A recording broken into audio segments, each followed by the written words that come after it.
Près de 6 mois après le début du grand confinement, dont ne voyons toujours pas la fin, les signes nous révèlent que le retour à l'activité économique d'avant la pandémie pourrait être plus long que prévu.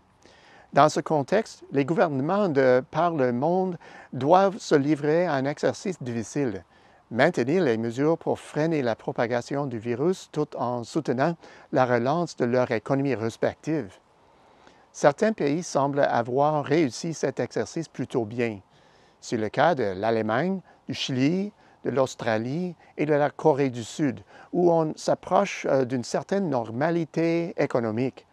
Par contre, d'autres pays ont du mal à contenir le virus et à limiter ses impacts économiques négatifs. Ces difficultés sont attribuables à l'effet combiné de politiques incohérentes, de l'inaction et aussi peut-être de circonstances défavorables. En tenant pour acquis que les mesures radicales de confinement prises en mars et avril sont une chose du passé et qu'à l'avenir, si de telles mesures sont requises, elles seront plus ciblées. Les deuxième et troisième trimestres de 2020 pourraient être le point culminant de la récession mondiale qui sévit. La pandémie traînant en longueur, une nouvelle normalité s'installe à l'échelle du globe. Le pire est sans doute derrière nous, mais de nombreux défis nous attendent. Les progrès accomplis ont été faits à un coût substantiel, tout particulièrement pour les finances publiques. Le recul économique de 2020 a plombé la croissance et fait chuter les recettes fiscales. Il a aussi forcé la plupart des gouvernements à emprunter et dépenser des quantités sans précédent de liquidités pour limiter la propagation du virus et garder l'économie à flot. En 2020, la variation annuelle des ratios de la dette publique au PIB a connu sa hausse la plus marquée de l'histoire récente. À l'échelle mondiale, les niveaux de la dette ont grimpé de 15 %, un bon surtout attribuable aux marchés développés. En comparaison, depuis la fin de 2019, les gouvernements empruntent à un rythme qui dépasse de plus de 40 % celui enregistré pendant les pires moments de la crise financière.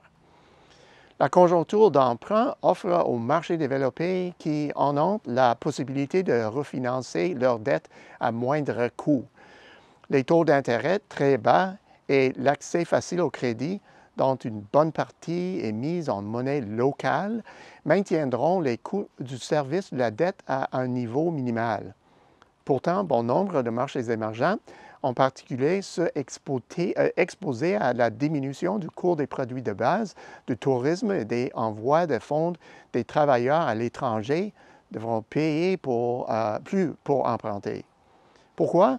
Tout simplement parce que les investisseurs en quête de sécurité se tournent vers d'autres marchés.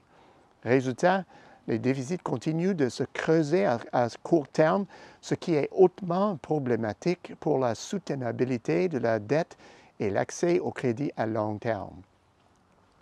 Depuis le début de 2020, la dette souveraine de plusieurs pays a été restructurée ou le sera bientôt.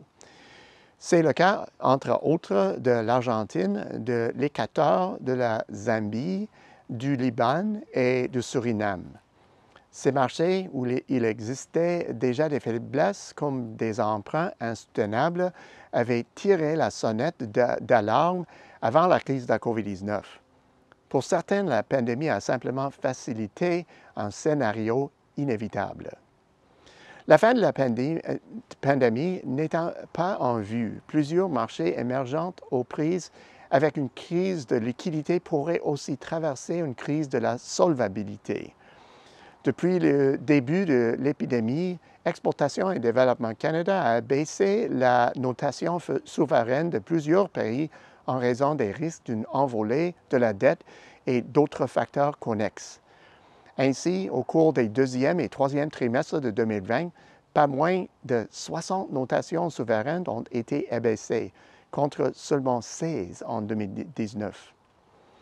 Les incidences d'une aggravation du surendettement des gouvernements vont au-delà de la solvabilité des entités souveraines. En fait, Le spectre que ces gouvernements soient incapables d'honorer leurs obligations sur leurs prêts actuels plane aussi sur le milieu des affaires de leur pays.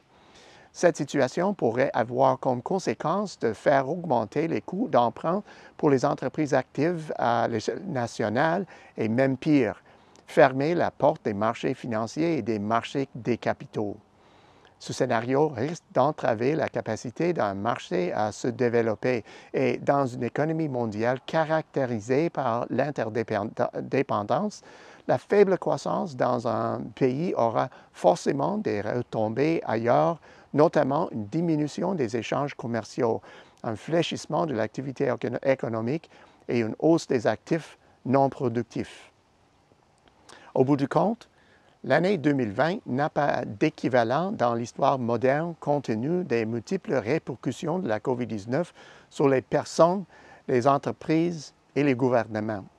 Décrypter les risques et les occasions qui se présentent peut alors sembler relever de l'impossible.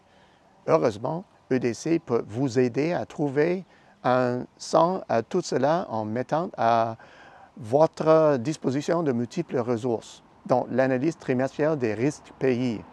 Cet outil interactif vous permet de suivre l'évolution de la conjoncture dans 50 pays du globe. Ce propos a été écrit par Kevin Elliott. Ici Peter Hall. Je vais retourner la semaine prochaine. Merci.